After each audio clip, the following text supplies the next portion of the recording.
Hey friends, it has been 3 weeks. Guess what? It is time for us to put all the pieces together and learn how to do our crossers for real.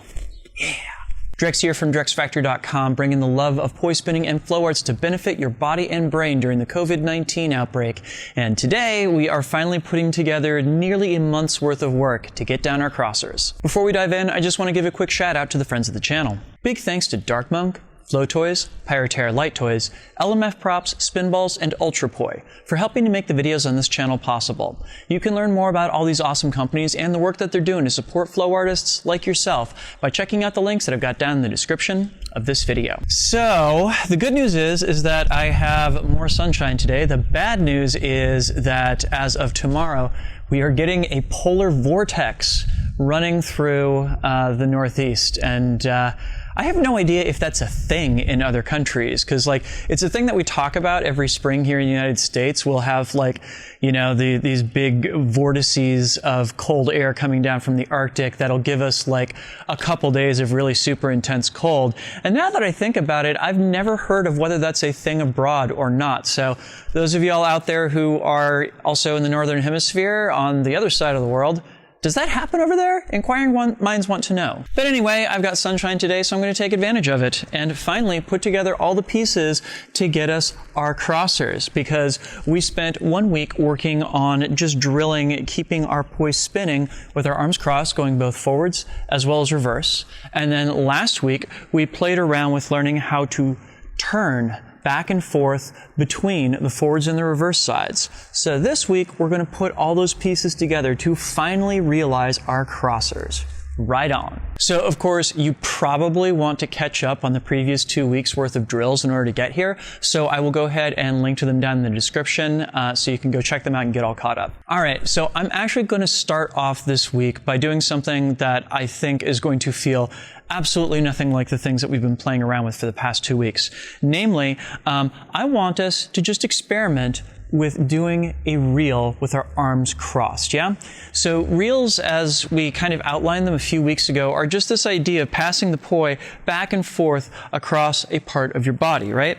And all of the reels that we played around with, whether it be water mills or tuck turns or windmills, all had something in common, which is that our arms are kind of at their native sides. Today, I want us to play around with having them on the non-native sides. So to start with, I want you to go ahead and wrap your left-hand poi up. This is whether you're right-handed or left-handed, doesn't matter to me. And go ahead and bring your right hand over to your left shoulder.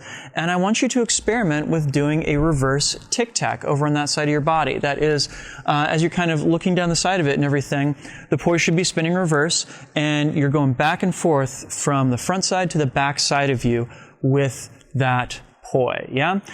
It's going to be tempting to kind of do this entirely with your hand. I want you to imagine that like you've almost kind of pinned your hand to your shoulder, and it's your job to do this completely from your body core. That is, think that this is a movement that really starts down here and that swivels your upper body back and forth, yeah? There's a type of traditional drum that has this kind of movement to it, and the name escapes me right now, and I will go ahead and post the name and a photograph of it, or maybe a video so you can see what I'm talking about and everything. But basically, we want the top side of our body to be in control of this maneuver. I'm actually kind of taking the like flesh of the edge of the palm of my hand and everything, and just kind of resting it on the biceps of my left hand and kind of pivoting my upper body back and forth in order to make this reel happen. Okay, so that's doing this with the right hand. Now let's try it out with the left hand. So left hand, same kind of story, is going to reach over by your right shoulder, and you're going to get it spinning what's going to feel like forwards to you. And again, you're going to spin it back and forth behind you and in front of you, behind you and in front of you. See what that looks like from this angle. Once again, I am keeping my left hand in contact with my right upper arm the entire way through. I'm almost just like resting the flesh of my left hand on my right bicep. And I'm making all of this motion come from my from my body core rather than from my upper body, or even my hand and wrist. Yeah, it's really, really, really important that you be able to do this in such a way that it's really your upper body turning back and forth, and there's almost no movement in your hand. Okay, so our first step this week then is going to be just getting down 10 tic-tacs or reels back and forth with the left hand crossed over to your right hand side, and then 10 reels or tic-tacs with your left hand crossed over to your right side, going back and forth like this, yeah? The right hand is going to feel like it's going reverse. The left hand is going to feel like it is going forwards, yeah? So now let's take some of the work that we've been doing in the past few weeks and put it together, yeah? So the place where I want you to start off with is just kind of spinning your poi forwards at your sides over here facing towards the right. And I want you to count down 3, 2, 1 beats for me and turn to your reverse side. And count down 3, 2, 1 beats and switch over to the forward side. I want you to give me 3 beats on each side, going 3, 2, 1 and turn, 3, 2, 1 and turn, 3, 2, 1 and turn, 3, 2, 1 and turn, yeah? Do this until you can do 10 turns back and forth without breaking a sweat or hitting yourself. Now it's time to work your way down to 2s. Again, start off with your arms crossed and think 1, 2 and turn, 1, 2 and turn, 1, 2 and turn, 1, 2 and turn, yeah? Again, we're shooting to try and get 10 reps of this down on each side. All right, now we're gonna try and work our way down to just doing 1s. So on the count of 3, in 3, 2, 1, we go 1 and 1 and 1 and 1. By now you should be going just straight back and forth between these two sides, yeah? So that's easy to say, but I also think that there's kind of a conceptual leap that happens when you get down to those 1s. Like, one of the challenges inherent in this is that every time you make a turn, you are instantly switching which poi head you're following back and forth. So as I'm going from my forward side, I'm following my right hand down, and as I'm going from my reverse side, I'm following my left hand up. Think that you're switching off instantly, following right hand, left hand, right hand, left hand, right hand, left hand, right hand, left hand, yeah? In addition, so much of this movement now has to come from your body core. That's why we started this off by doing these drills of just playing around with these reels right here. Because when it comes right down to it, this motion is basically kept going by your upper body turning back and forth like this. You notice how my hands are barely moving at all? A lot of people that I see struggling with this will have their hands like way out to the sides and everything because they're still trying to control the movement of the poi from their hands and wrists. This now has to be a thing that comes from keeping your upper body moving back and forth. That's where the momentum comes from. In addition, another thing that I see happen really commonly when people try getting this down is they'll go down and up with the poi. And to be perfectly frank with you, like, you can do this, and I think that it looks a little ugly, but it'll work in a pinch. When it comes right down to it though, I really want you to think that you're just pivoting your upper body back and forth. That like there's almost a rod that goes straight up from your tailbone all the way to the top of your head, and you're just turning that rod back and forth like, you know, if you were trying to start a fire with a stick, how you would like rub it back and forth and everything. That's what your upper body is doing here. I'm not actually sure how appropriate that metaphor is, but since fire comes out of it, we'll just go with it, yeah? So yeah, it's a lot to adjust to, but if I were to give you just one note on how to make this work for yourself, it's to think that you're constantly arriving. It's to think that as soon as you've made a turn to one side, you're instantly thinking about the turn to the next side. Always think one turn in advance so it can't sneak up on you. It'll be very easy to just go from forward to reverse and remind yourself, oh, shoot, I have to turn back to the forward side here. Maybe it'll be one of those things that you turn and then back, and then you have to remember to, oh, that's right, I have to start turning again and everything.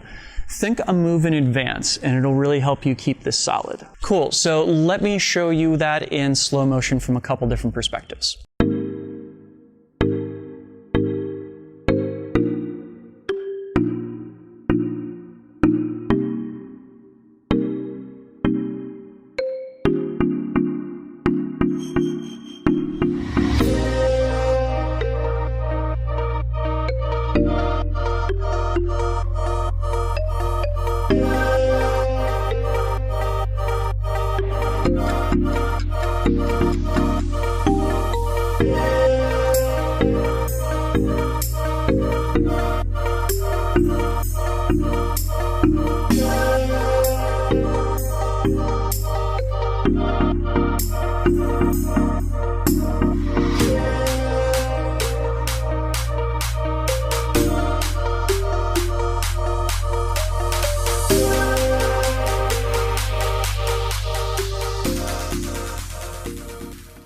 So of course, the next obvious question is, how do you get in and out of crossers? I'm going to show you one method here, and I'm going to include a video that shows several other methods that is accessible to my supporters on Patreon as a little bit of an extra and everything.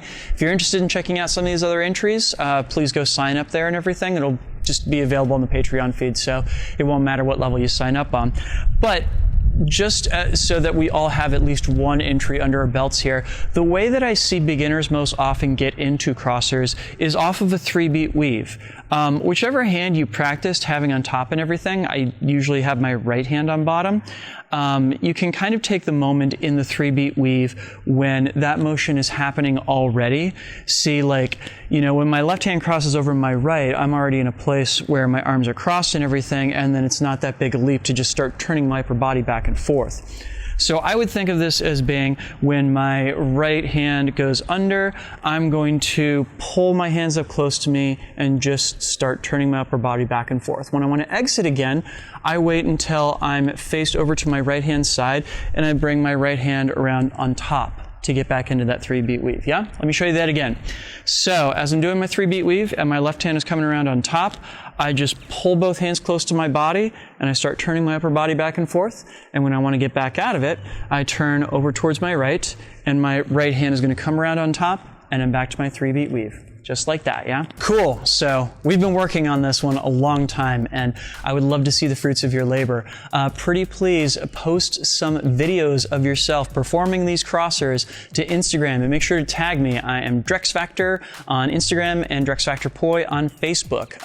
If you tag me in one of your Instagram stories, I will even reshare that to my own Instagram stories so that all of my followers can check out your hard work. And hey, are you hungry for more? I know that I'm going in kind of a slow and deliberate pace as I'm putting these videos out and everything, but if you want to jump on ahead and tackle some more advanced topics, you could always check out one of my courses over at my learning site at learn.drexfactor.com. They are all available during the quarantine for 50% off with the promo code COVID-19. So go check those out, because I have a Beyond the Basics course, which will also teach you behind the back stuff, as well as courses on isolations and gunslingers and all manner of awesome stuff. So you should go check that out. Pretty please make sure to like, share, comment, and subscribe to make sure that other people can find these videos as well. I'm really hoping to grow our community during the COVID-19 outbreak and everything, and the more people can find these videos, the more people will have spinning by the end of the quarantine, yeah? Finally, if you are enjoying this project, if you are enjoying me posting a tutorial video every single weekday during the quarantine, consider signing up to support this effort over on Patreon, like all of these nice folks did. Patreon is what has allowed me to weather this crisis and not be super stressed out and everything about making sure that I'm making rent, which is directly the reason why I'm able to create a video a day for you all. So if you have the means, and I totally understand if you don't, but if you do, please go and sign up over at patreon.com/DrexFactorPoi. You get early access to all of my content, as well as a vote in topics that I tackle in the future, plus behind the scenes stuff and some other great awards. So check that out. Awesome. So now that we're done with crossers, we're going to continue our exploration of anti-spin flowers, and I will be back tomorrow to start helping you figure out how to do anti-spin flowers in split time. I'll see you then.